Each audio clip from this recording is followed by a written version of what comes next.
네, 정신과 의사들의 실전 육아 이야기 뇌생맘 클리닉 대망의 20번째 방송입니다. 오늘 방송 참여한 저희들 소개 먼저 드리고 시작할게요.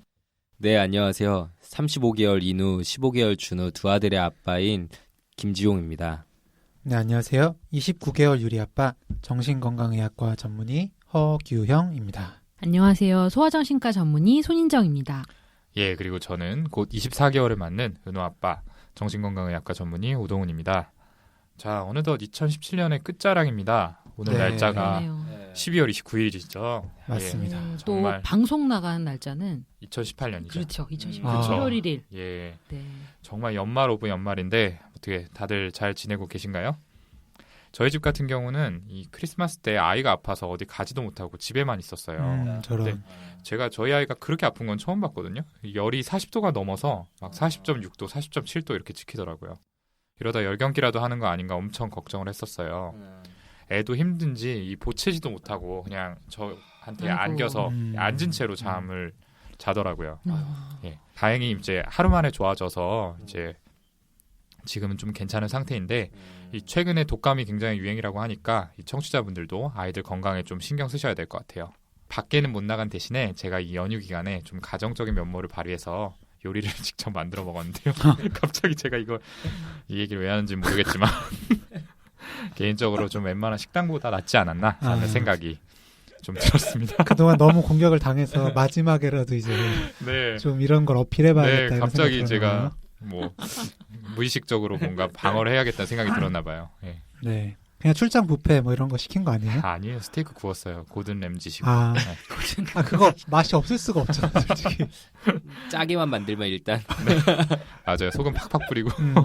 버터 이렇게 발라서 네, 센 맞아요, 불에 맞아요. 굽기만 하면. 네, 버터 기름 계속 끼얹고. 맞아요. 바닥은 미끌미끌거리고 아니요, 하고 나면 그래도 뭐 제 실력이 들어가서 맛있었던 것 같고요. 네. 은호도 아팠다 그랬는데 유리도 독감 걸렸었어요. 아, 거의 한 3, 4일 좀 알았던 것 같은데. 아이고, 예. 예. 유리도 한 39도 막 40도 왔다 갔다 했거든요. 그래서 밤에 해열제 먹이느라 이제 2시간마다 계속 먹이느라고 잠을 많이 못 잤습니다. 저희 와이프가. 저는 잘 잤고요. 네, 그 송년회 때 뵈니까 예, 아이 보느라고 많이 지쳐 계시는 것 같은데 때깔 좋은 허경 선생님 얼굴하고는 좀 다르시더라고요. 아, 저도 그날 지쳐 있었다고요. 노느라고. 아니. 와이프가 네. 이제 버스 타는 걸 되게 힘들어하는데 음. 버스 오래 타고 오느라고 지쳐서 그런 거예요. 아, 육아 때문은 아닌 거예요. 네, 어쨌든 이제 유리는 이제 좀 열 떨어졌거든요. 근데 이제 제가 좀 옮은 것 같고 이제 와이프도 좀 콧물 아이고. 흘리고 좀 예. 그러고 있습니다. 어쨌든 이제 아프니까 유리가 좀 보채는 게 늘었거든요. 이제 때를 많이 쓰는데 그래도 크리스마스니까 산타 할아버지가 선물 안 준다 막 이런 얘기하니까 이제 선물 받으려고 아. 예, 울다가 뚝 자기가 멈춰서는 유리 선물 안 줘? 막 이런 거 물어보고 오. 그러더라고요. 네. 산타 할아버지 감사합니다. 진짜 선물의 힘은 진짜 선물이란 단어 나오면은 그 다음 날까지도 눈 뜨자마자 선물 가지러 가자. 아, 그렇죠. 근데 네. 말에는 좀 책임을 져야 되네요. 네. 그렇죠. 저희 집은 이제 첫째가 생일이 1월 1일인데 맞아. 네, 맞아요. 그 자연분만한데 음. 신기하게 딱 예정일에 나왔었거든요. 12월 31일 나올 뻔했었는데 근데 이제 12월 20일이 저희 형 생일이고 막 크리스마스도 있고 1월 1일에 저희 첫째 생일, 1월 3일은 첫째 조카 생일 막 이래요. 그래가지고 아, 가족끼리 만날 일이 정말 많고 막 케이크 뿌릴 일도 많은데 이제 막 선물 주고받을 일도 진짜 많잖아요. 약간 통장의 보릿고개네요. 그렇죠. 네. 애들은 진짜 신나가지고 저도 이런 시기가 있어요. 어. 예. 이렇게 몰려 있는 시기. 집에 네. 점차 이렇게 막 자동차 개수만 막 늘어나고 있는데 네네. 이거 선물 준비하는 것도 계속 일이더라고요, 진짜. 그렇죠. 네, 바쁘셨겠네요, 그죠? 다들 이렇게 아이들 돌보느라고 바쁘게 지내셨네요. 저는 또 싱글이니까 상대적으로 시간이 많았고 푹 쉬면서 연휴 동안 지냈었는데요. 요즘에 극장 가본 지 오래되셨죠? 아, 저는 그래도 좀 봤어요. 시사회 참석하신 거 아닌가요? 네? 강철비 시사회. 강철비 시사회 아, 참석하신 거 아니에요? 시사회. 이러지 말라고. 아니요. 어제 허경 쌤이 약간 이 얘기 해달라고 아니야. 저한테 말씀하셨어요. 안 그랬어. 약간 유도한 거라고. 아, 유도한 건 맞는데 그 얘기를 잘 할 줄은 몰랐지. 혹시 잘 찾아보면 정우성 씨가 두 군데 극장 동시에 아, 춤을 쓸 수 있어. 관객. 살려주세요. 그럼 강철비는 너무 노골적이니까 아. 강철비로. 어젠 이렇게 했거든요. 와, 진짜 빨리 겨울방학 했으면 좋겠네요. 그러셨구나. 요즘에 재밌는 영화들 많더라고요. 한국 영화들. 예. 그래서 보고 싶던 영화들 그동안 보면서 저도 재밌게 잘 지냈습니다. 네, 좋습니다. 아무튼 뭐 이렇게 연말 시즌 맞아가지고 다들 바쁘게 지내신 것 같은데 그러면 오늘 본격적으로 20화 방송 시작해 보도록 하겠습니다. 네. 저희가 오늘 원래는 20화 방송 주제로 따돌림 당하는 우리 아이로 하려고 했었잖아요. 그래서 공지를 한참 전에 드리고 반복해서 알려드리기도 했었는데 처음으로 사연이 하나도 오지 않았습니다. 솔직한 방송이죠. 네. 이게 웃을 일이 아니긴 한데 제가 네이버에 리플도 여러 번 남기고 했는데 맞아요. 다 저 봤어요. 내가 좋아요도 누르고 했는데 약간 절박하게 20화 네, 주제는 이것입니다. 네. 이렇게. 그러니까. 녹음일은 계속 다가오는데 메일은 안 들어오더라고요. 그래서 방송을 어떻게 준비해야 되나 이게 좀 막막하긴 했었는데 근데 다시 한번 생각해보니까 이거 되게 좋은 일 아니에요? 저희 청취자분들 중에 이 문제로 걱정하시는 분은 없다는 거잖아요. 그러네요. 그렇네요. 그렇게 생각하니까 네네네. 또 네. 정말 좋은 현상이네요. 그죠? 해서광 김지영 선생님. 그냥 우리 인기 없는 아전 거 아니고. 인수식 해석인 것 같긴 한데. 그러니까요. 근데 또 저희가 방송을 준비해야 되고 어쩌지? 그렇다고 이걸 지원할 수도 없는 노릇이고. 네. 그렇죠. 순하잖아요, 솔직히 지원하면. 네네. 네. 그래서 이제 고민하던 차에 한 청취자분께서 많은 분들이 함께 궁금해하시고 또 공감하실 수 있으실 만한 정말 좋은 사연을 며칠 전에 따끈따끈하게 네. 보내주셔가지고요. 네. 다행히 저희가 오늘 이 자리에서 이렇게 또 방송을 진행할 수 있었던 것 같아요. 네, 그러면 허경 선생님, 제가 왜 진행을 하고 있지? 아니 하세요. 예. 계속 하십시오. 예. 허경 선생님 그러면 오늘 사연 요정 부탁드릴게요. 네.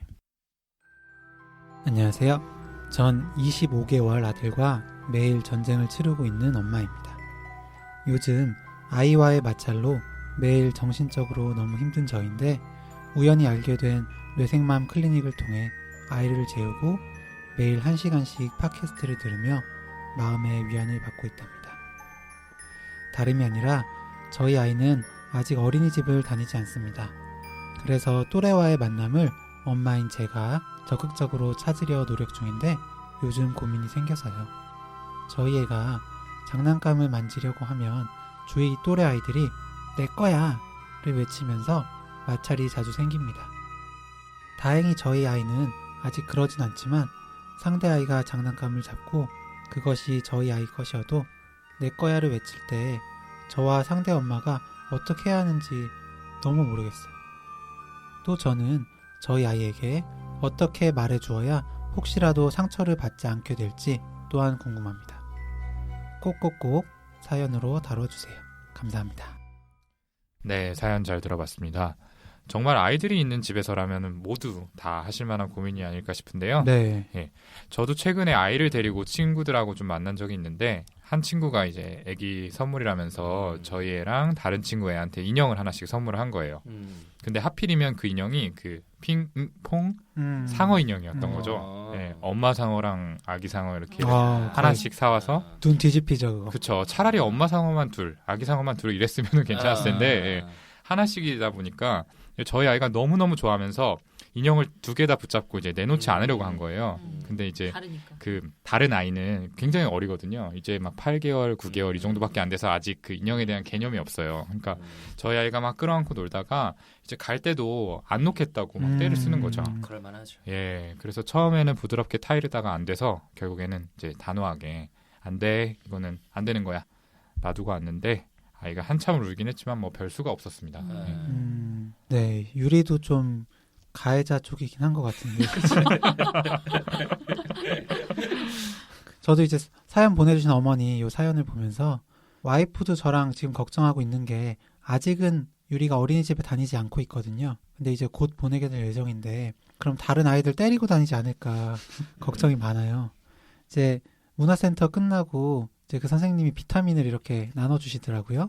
그런데 이제 친구들 거 막 다 뺏으려고 막 손 이렇게 주먹 쥐고 있으면 그거 손가락 하나하나씩 막 피고 있어요. 친구들 손가락을. 네.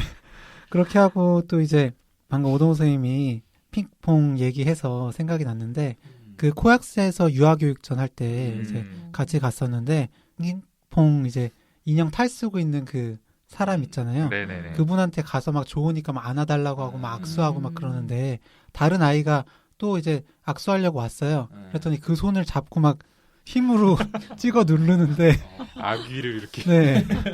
결국 유리 데리고 빨리 이제 다른 곳으로 옮기긴 했는데 이제 당황스럽더라고요. 그거 범죄도시에서 마동석 씨가 쓰는 기술 아니에요? 손을 꽉 잡아서. 그게 될 아이입니다. 네. 뭐 두 분처럼 저도 사연에 정말 공감한 게 특히 저희는 애가 둘이다 보니까 집안에서 매일매일 매순간 이런 마찰이 생기거든요. 아, 그렇겠어요, 진짜. 네. 둘 다 뭐든지 상대방이 하고 있는 게 제일 좋아 보이나 봐요. 이제 형이 뭐 하고 있으면 둘째가 가서 쓱 건드리고 그러면 안 돼, 내 거야 이러면서 바로 뺏고 그럼 또 둘째는 울고 이게 일상이었는데 시간이 지나면서 막 첫째가 많이 양보하기도 하고 둘째도 이제 뺏겨도 안 울고 다른 장난감 바로 가지러 가고 막 이러면서 약간씩 정리는 돼가고 있어요. 그리고 장난감도 똑같은 거 이제 2개 사기도 하고 저희가 여러 가지 방법으로 많이 좋아진 것 같은데 막 이제는 또 첫째도 괜히 동생이 하는 것도 탐내니까 요즘엔 심지어 카시트도 저희는 차에 똑같은 거 2개 달려 있는데 이제는 준우 자리 앉는다고 자기는 얼마 전부터 그래서 자리를 그냥 또 바꿔서 타고 다니고 있거든요. 그래서 집에서는 그래도 큰 문제는 이제 정리돼 가고 있는데 사연 내용처럼 가끔씩 친구 아이들을 만날 때 다른 아이들과의 마찰 상황에 이거 어떻게 해야 되는 건가 이렇게 궁금하긴 했어요. 저도. 그럴 때 장난감이 똑같은 게 2개 있는 것도 아니고 형 동생처럼 이렇게 막 친한 상태인 것도 아니니까 마찰이 생기면 어떻게 해야 되지? 참 궁금하더라고요. 네, 어려운 문제죠. 네, 그래서 오늘 보내주신 이 사연이 지금 선생님들 이제 얘기한 거랑 마찬가지로 다른 많은 부모님들도 고민하시는 이슈인데요. 이게 뭐 형제 자매 관계에서든 또래 아이들과의 관계에서든 소유랑 또 양보에 대한 부분은 늘 어렵게 좀 느껴지는 부분인 것 같아요. 사실 오죽하면 아이 둘 키우는 집은 나이가 많이 차이 나도 똑같은 장난감 2개씩 사주기도 하니까요. 네, 네. 많이들 그렇죠. 네. 네. 근데 이 사연 속 아이 같은 경우에는 25개월 이제 두 돌이 같이 난 나이인데 사실 굉장히 어린 나이잖아요. 네. 어떻게 하면 이 아이한테 상처를 주지 않으면서도 친구들하고 좀 잘 노는 법을 알려줄 수가 있을까요? 근데 그게 사실 잘 되지 않을 나이 아닌가요? 저도 그게 되지 않을 나이라는 걸 알았기에 저희 애가 그럴 때 크게 스트레스는 받지 않았던 것 같은데 막상 아이에게 어떻게 이야기를 해줘야 될지 어떻게 대처해야 될지 그 방법 멘트 같은 거는 잘 모르겠더라고요. 네, 맞아요. 확실히 좀 어려운 것 같아요. 그냥 저희 집 말씀을 좀 드리면 유리는 계속해서 말씀드리지만 다른 사람 거 먹는 거 뺏는 게 제일 걱정이거든요. 그래서 이제 책을 항상 읽어줄 때도 나누어 먹어요라는 책을 많이 읽어줘요. 이런 책이 있어요? 네, 그 책이 이제 컨셉 너무 확실해. 네, 과일을 이제 딸기 과일이 있는데 이제 할아버지 하나, 뭐 할머니 하나 이렇게 해서 가족들이 나눠 먹으면서 나누어 먹으면 더 맛있어요라는 혹시 그리신 건 아니죠? 아니에요. 제작. 그런 내용이거든요. 그래서 이제 제가 과일 깎을 때 이제 유리가 옆에 와서 보고 있는데 이제 한 조각 이제 주면서 이건 엄마 갖다 줘라고 하면서 이제 다 해요. 그러면 이제 막 뛰어가서 좋아하면서 가져다 드려요. 그런데 그래도 결국 2개 남았을 때는 유리가 혼자서 다 먹을 거야 하면서 다 뺏어가는데 그건 결국엔 좀 잘 안 되더라고요. 그래도 2개는만 그렇고 그 전에는 다 나눠주는 거네요. 네, 그렇죠. 어린데도. 네. 네, 아까 이제 김지원 선생님 얘기대로 우선 이제 2돌 무렵의 아이들은 사실 양보라던가 뭐 배려라던가 이런 것들의 의미에 대해서 아는 게 아주 어려운 거의 불가능에 가까운 이제 네. 나이라는 걸 기억해 주셨으면 하고요. 다른 사람의 어떤 감정을 표면적으로도 어쨌든 좀 이해하는 정도의 공감. 이런 공감 또한 아주 원초적인 단계로만 가능한 시기거든요. 그래서 소유에 대한 개념도 막 이제 생겨나기 시작하기 때문에 친구 장난감이라는 거에 대한 이해가 부족해서 그냥 눈앞에 보이는 좋은 물건을 내 거야 라는 말만 하면 다 자기 거가 될 수 있을 거라고 좀 착각을 하게 되는 거죠. 네, 그래서 사연 속에서는 다른 아이가 우리 아이의 장난감을 가져가서 자기 거라고 우기는 좀 억울한 우리 아이가 네, 억울한 상황인데 우선 주의하셔야 될 부분은 배려를 배우게 하기 위해서 일방적으로 우리 아이의 희생 그리고 인내 이런 것들을 강요해서는 안 된다는 거예요. 그건 아이가 2돌 이후에 좀 더 커서도 사실 마찬가지인데요. 예를 들어서 뭐 누구를 초대했을 때 우리 집에 놀러 온 손님이니까 네가 주인이니까 양보해 라든지 친구가 가지고 놀고 싶은가 봐. 너는 많이 가지고 놀았으니까 이거 사실 많이라는 기준도 엄마 기준인데 오늘은 친구 주자. 어제 가지고 놀았잖아 라든지 이렇게 아이가 일방적으로 억울한 상황을 만드시지 않는 거 그게 제일 중요하다고 말씀드릴 수 있겠네요. 많이 하는 멘트인데 저런 거. 그렇죠. 어떻게든 이유로 설득하고 싶어서 예, 그런 말씀들을 많이 하시죠. 상대방 아이에게는 우리 아이에게 하듯이 개입을 굉장히 적극적으로 말할 수 있는 상황은 조금 민감해서 네, 네, 어렵죠. 쉽지 않죠. 네. 네네. 아이도 사실 어리기도 하고 그 아이도 뭐 두 돌 무렵일 테니까요. 그리고 상대방 보호자도 함께 있는 상황인데다가 예. 그래서 제일 이상적인 건 상대방 어머니가 알아서 조금 챙겨주시는 건데 네. 아 이거 땡땡이 거 아니지? 누구 돌려주자라고 이제 돌려주는 거죠. 근데 상대방 어머니도 머뭇거리고 우리 아이만 속상한 상황이라면 이제 부드럽게 상대방 아이에게 이 장난감 우리 동훈이도 가지고 놀고 싶구나. 근데 이거 우리 규영이 건데 다른 재밌는 장난감 뭐 있나 한번 아줌마랑 같이 찾아볼까? 하고 타일러 보시거나 좀 자연스럽게 다른 데로 관심을 돌려주시는 네, 그런 시도를 해보시는 것도 좋을 것 같아요. 잘하시네요. 네. 아줌마라고 표현하셨어요. 네, 준비가 되어 계세요. 네. 연락 네. 주세요. 아줌마 아니지만, 네. 그래서 두 돌 무렵에는 이렇게 협동놀이가 가능하지 않기 때문에 장난감을 친구랑 사이좋게 함께 가지고 논다는 거는 이제 불가능에 가깝다라고 이제 보시면 되고요. 또 아이의 놀이에도 발달 단계를 나눌 수 있잖아요. 예, 연령에 따라서 크게 5단계로 나눠볼 수가 있는데요. 네, 오동훈 선생님 기억나시죠? 네, 정리 부탁드릴게요. 네, 제가 말씀드려보도록 하겠습니다. 이 만 1세에서 2세 사이 아이들은 주위에서 일어나는 자극의 영향을 받기보다 주로 온전히 혼자 놀게 되는데요. 이것을 솔리터리 플레이, 혼자놀이, 우리말로는 혼자놀이라고 합니다. 이제 점차 아이가 성장 발달해 가면서 자기 스스로 원하는 혼자놀이를 선택해서 놀이활동을 하게 되는 모습을 볼 수가 있죠. 이제 반면에 만 2에서 3세 사이의 아이들은 주로 혼자서 또는 주 양육자랑 함께 노는 반면에 아이들끼리는 함께 잘 놀지 않는다는 걸 알 수가 있어요. 이제 저희 아이가 딱 그런 시기인데 네, 저희 아이도요. 네네. 이 시기 아이들을 놀게 두면은 아이들은 같이 있으면서도 서로 상호작용은 하지 않고 그냥 옆에 앉아서 각자 독립적으로 이렇게 놀게 되는데 이것을 패러럴 플레이, 평행놀이라고 합니다. 아이가 24개월 있다 보니까 딱 이 평행놀이를 하고 있는 모습을 자꾸 보게 되는데요. 분명 같은 장소에서 다른 아이랑 놀긴 하는데 서로 별다른 신경을 쓰지 않고 놀고 있는 거죠. 그 다음으로는 허경 선생님께 설명 부탁드릴게요. 네. 만 3세가 지나면 이제 비로소 가능해지는 놀이가 어소시에이티브 플레이, 연합놀이입니다. 서로 장난감을 이제 빌려주기도 하고 친구가 노는 걸 보고 따라서 이제 놀기도 하죠. 이제 이거는 얼핏 보면 함께 노는 것처럼 보일 수는 있지만 실제로는 협동을 하는 정도는 아니고 그냥 동일한 장난감을 그냥 함께 가지고 그냥 노는 수준이에요. 그러니까 다른 아이와 역할을 나눈다거나 순서를 지킨다거나 하는 건 여전히 어려운 단계입니다. 저희 첫째가 요즘 또래들 만나면 딱 이 어소시에이티브 플레이를 하거든요. 예전에는 그 친구 만나면은 이제 동훈이가 얘기했던 것처럼 같은 장소에서 놀면서도 서로 어울리진 않고 있었는데 언젠가부터 서로 막 자동차 가지고 막 서로 자동차 치고 막 이러면서 웃으면서 재밌게 놀아요. 막 깔깔거리면서 요리놀이도 하고. 근데 자세히 들여다보면 서로의 뭐 협동 과정이라는 건 전혀 없고 그냥 단순히 그냥 같이 놀면서 재밌음을 느끼더라고요. 그래도 그 정도면 돼도 좀 좋을 것 같아요. 무슨 의미죠? 뭐지 않았어요? 곧 하게 되겠죠? 네. 네. 그 다음으로 이제 만 4세에서 5세 정도가 되면 드디어 같은 목표를 향해서 협력하는 코어퍼레이티브 플레이, 그러니까 협동놀이를 보이게 됩니다. 이 시기부터는 블럭 장난감을 함께 가지고 놀면서 뭐 집을 함께 짓는다거나 이런 이제 수준의 놀이가 가능해집니다. 이를 위해서는 이제 서로 의사소통이 좀 가능해져야 되잖아요. 상대의 마음에 대한 이해, 또 공감이 좀 미숙하긴 해도 어느 정도 그런 공감 능력도 좀 발달해야 되는 거고요. 그래야만 공동의 목표를 가지고 노는 것이 가능해집니다.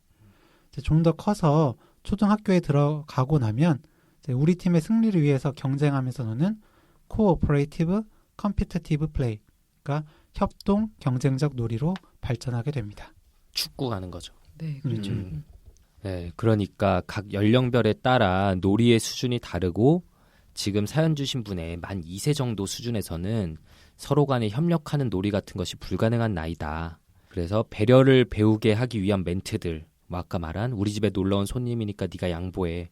뭐 친구가 가지고 놀고 싶은가 봐. 너는 많이 가지고 놀았으니까 오늘은 친구 주자. 등의 아이가 억울하게 느낄 수 있는 말은 안 된다는 게 제일 저는 인상적으로 들렸어요.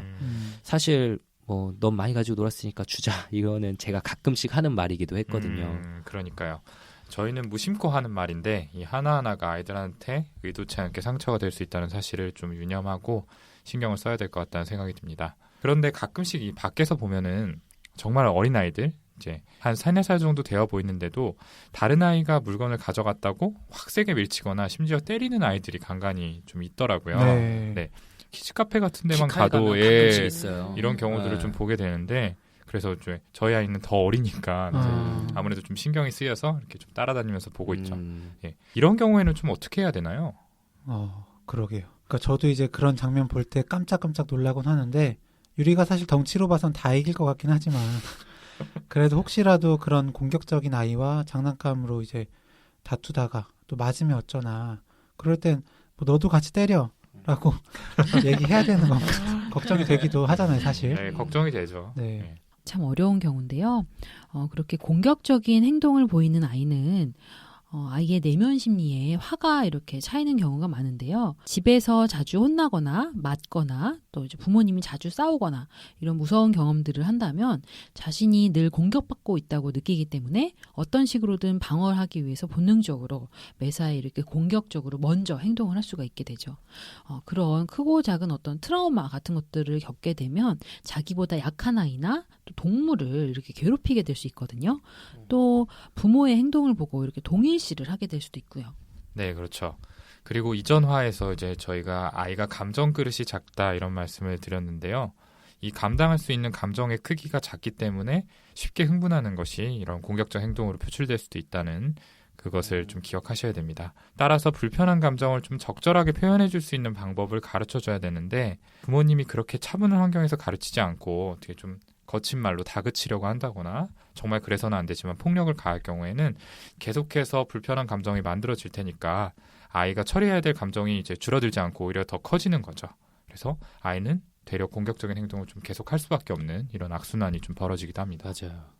당연히 꼭 그런 건 아니지만 그 폭력은 되물림된다는 말도 있잖아요. 정말 아이들을 키우면서 자주 놀라게 되는 게 아주 사소한 제가 생각지 못한 부분들까지도 아이들이 저희를 살피면서 따라오고 있다는 사실이거든요. 그렇게 쉽게 또래 친구를 때리는 아이들은 부모의 행동을 보고 배웠을 수 있기 때문에 만약 내 애가 그런 문제가 있다라고 생각하시는 부모님들은 내가 평소에 짜증을 많이 내거나 욱하는 건 아닌지 스스로 체크하셔야 될 필요가 있어요. 또한 이제 가끔씩 이게 아이들끼리 장난치는 건데 너무 예민한 거 아니냐라고 말씀하시는 부모님들도 계시는데요. 어린 나이에 남을 괴롭히는 건 아주 흔한 일이지만 그렇다고 내버려 두면 되는 건 당연히 아니거든요. 그렇죠. 예, 부모가 개입을 해야 되는 지점인 건 분명하죠. 네, 분명합니다. 제가 본 책에서는 아이가 친구와 다투는 상황이 되면 일단 어떤 게 마음에 들지 않았는지 물어보고 아이가 이제 만약에 친구가 내 장난감 가지고 노는 게 싫어 라고 하면 일단 그 감정에 공감해 준 다음에 그러면 다음에 친구 놀러 올 때 소중한 장난감들은 따로 상자에 챙겨 넣어서 손 닿지 않는 위에 올려놓고 놀자. 이렇게 이런 방법을 권유하더라고요. 그런데 이제 항상 누군가 놀러 오거나 제가 놀러 갈 때 다들 집을 치우는 것만 하는데도 정신이 없는 상황이라서 미리 그런 것까지 준비하긴 사실 네, 그렇죠. 그렇죠. 거의 불가능하게. 그렇죠. 그렇게 프레판다는 게 쉽지 않을 것 같고요. 그죠? 근데 그럴 정도의 노력이 필요하다. 네. 라는 거네요. 네. 네. 그리고 방금 허경 선생님 말한 거에 이제 추가로 좀 말씀드릴 부분이 그렇게 아이한테 좀 물어보고 이런 것들을 결정할 때에는 사실 편안한 분위기에서 이야기할 수 있어야 되는 게 중요하거든요. 아이가 뭔가 강요의 그런 분위기처럼 압박감을 느끼지 않도록요. 자기 장난감을 사실 다른 아이가 막 가지고 노는 건 너무 당연하게 기분 나쁜 일이잖아요. 네. 아이가 그렇게 대답할 경우에 네 건데 친구가 가지고 있으니까 뺏길까 봐 걱정됐어? 그랬구나. 그래서 기분 나빴구나. 그래. 근데 그럴 때 친구를 때려서는 안 되는 거야. 라고 공감해주고 그 다음에 어떤 상황에서도 해서는 안 되는 행동이 뭔지 또 어떻게 대처하는 게 좋은지를 구체적으로 가르쳐주는 게 중요하죠. 예를 들면 그거는 가지고 놀지 말고 딴 거 가지고 놀자라든지 일단은 좀 말로 하는 거. 예, 말로 하는 거를 아이한테 먼저 얘기하는 게 좋고요. 그다음에 그래도 안 되면 안 될 수도 있는데 그때 엄마한테 바로 얘기해줘. 그럼 엄마가 그다음에 도와줄게. 이런 식으로요. 네. 그리고 또 하나 주의해야 하는 것이 그렇게 하면 친구가 싫어해. 선생님이 싫어해. 우리 누구랑은 다시 안 놀려고 할 거야. 라는 표현은 굉장히 좋지 않아요. 이게 또 자기가 조금이라도 부정적인 감정을 표현하면 그게 관계가 나빠지고 또 이렇게 소외될 수 있을 거라고 생각해서 두려워하고 무작정 속으로만 참을 수 있거든요. 네. 네, 좋습니다. 네, 이 정도로 이 친구에게 화를 내는 우리 아이를 어떻게 다루면 좋을지에 대해서 이야기 나눈 거는 좀 마무리를 해보도록 하겠습니다. 오늘은 특별히 또 청취자분들께 알려드릴 소식이 있는데요. 네. 예, 아마 저희가 이제 최근 이전 화들에서 추가로 주제 공지를 드리지 않았을 때 눈치를 채신 분이 계실 수도 있을 것 같아요. 근데 일단 오늘 방송을 마지막으로 저희 뇌생만 클리닉은 좀 휴식기를 가지려고 합니다. 처음 저희가 방송을 시작할 때 20화 분량으로 계획을 하기도 했고요. 한편으로는 이제 저희도 본업하고 병행을 하다 보니까 조금 휴식의 필요성을 느끼고 있어서 조금 재충전의 시간을 가지려고 하는 건데요. 네. 네. 처음 시작할 때 저희가 예상했던 것보다 정말 많은 분들께서 청취를 해주셔서 정말 감사하기도 하고 또 한편으로는 죄송한 마음이 듭니다. 근데 뭐 완전히 끝내는 게 아니죠. 네. 네. 이제 겨울 방학 정도라고 생각을 해주시면 좋을 것 같아요. 네, 제가 이 육아 팟캐스트를 해보자고 여기 있는 다른 뇌부자들 멤버들을 제일 좀 꼬시고 손인정 선생님을 섭외하고 막 이랬었는데 그 이유가 이제 정신과 의사로 일하면서 생애 초기 경험의 중요성에 대해 느낄 때가 너무 많았기 때문이에요. 어린 시절 부모님과의 관계 그리고 경험이 그 사람의 인생 모든 걸 결정하는 건 절대 아니지만 아주 큰 영향을 미친다는 건 너무 명확한 사실이거든요. 그런데 저 같은 경우 이제 뭐 소아정신과 전문의도 아니고 초보 아빠로서 감히 내가 육아에 대해 뭐 전문가라고 이야기할 수 있나라는 부담이 좀 크기도 한 게 사실이에요. 그런 만큼 저와 같은 고생을 하고 있을 그리고 서로 공감할 수 있는 부모님들 입장에서 좀 중요하고 궁금한 이야기들을 해보려고 지난 5개월간 나름 노력을 했는데 청취자분들께 얼마나 도움이 됐을지는 잘 모르겠네요. 네, 저도 이렇게 이미 아이를 실전으로 키우고 있는 우리 멤버분들 이야기를 들으면서 굉장히 또 저도 미리 그런 것들에 대해서 배우고 또 느끼는 순간들이 굉장히 많았고요. 그리고 이렇게 20번의 방송 동안 또 청취해 주시는 분들이 한 분 한 분 늘어갈 때마다 진짜 감사하고 기쁘고 더 열심히 고민하고 도움을 정말 드리고 싶다라는 생각이 커져갔던 것 같아요. 네, 더 책임감도 커졌고요.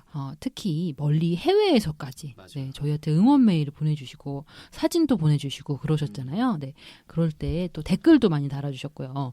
그럴 때 그런 것도 읽어보고 또 저도 좋아요도 누르면서 보람도 많이 느꼈고 또 이렇게 인터넷 방송이라는 매체를 통해서 많은 부모님 또 조부모님 이렇게 많은 청취자분들과 또 소통할 수 있었던 소중한 시간들이었던 것 같습니다. 다시 한번 감사하다는 말씀 드리고 싶고요. 네, 재충전의 시간을 갖는 동안 더 열심히 공부하고 성숙해져서 돌아오겠습니다. 네, 기다려주세요. 네, 맞습니다.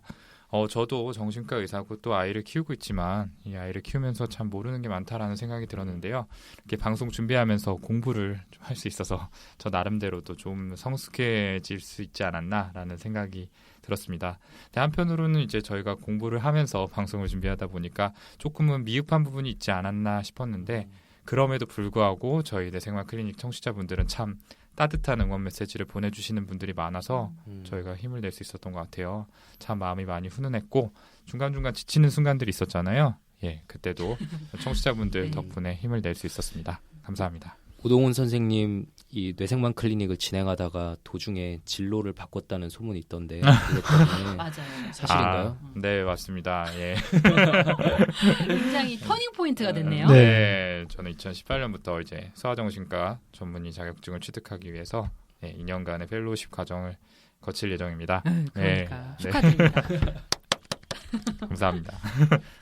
저도 어쨌든 이제 오동훈 선생님처럼 이제 방송 준비하면서 내가 이렇게 모르고 있었구나라는 걸 진짜 많이 느꼈고 진짜 사연 읽고 답 준비하면서 많이 찾아보고 또 손인정 선생님한테도 정말 도움을 많이 받았습니다. 아, 예, 맞아요. 무슨 정말 말씀이요? 네. 고맙다는 말씀 전합니다. 덕분에 이제 유리가 무럭무럭 자란 그만큼은 아니지만 저도 조금은 육아에 좀 익숙해진 것 같고요. 역시 청취자분들께서 사연 보내주시고 또 고민할 수 있게 도와주신 그 덕분인 것 같습니다. 네, 청취자분들 정말 감사드립니다. 네. 그러면 더 좋은 모습으로 찾아뵐 그날을 기약하면서 저희는 이만 인사드리도록 하겠습니다. 그동안 청취해주시고 응원해주신 여러분께 다시 한번 진심으로 깊은 감사의 말씀을 드립니다. 그리고 2018년 새해에도 우리 아이들 모두가 변함없이 건강하고 또 행복하게 자라기를 진심으로 바라겠습니다. 감사합니다. 안녕히 계세요. 감사합니다. 감사합니다.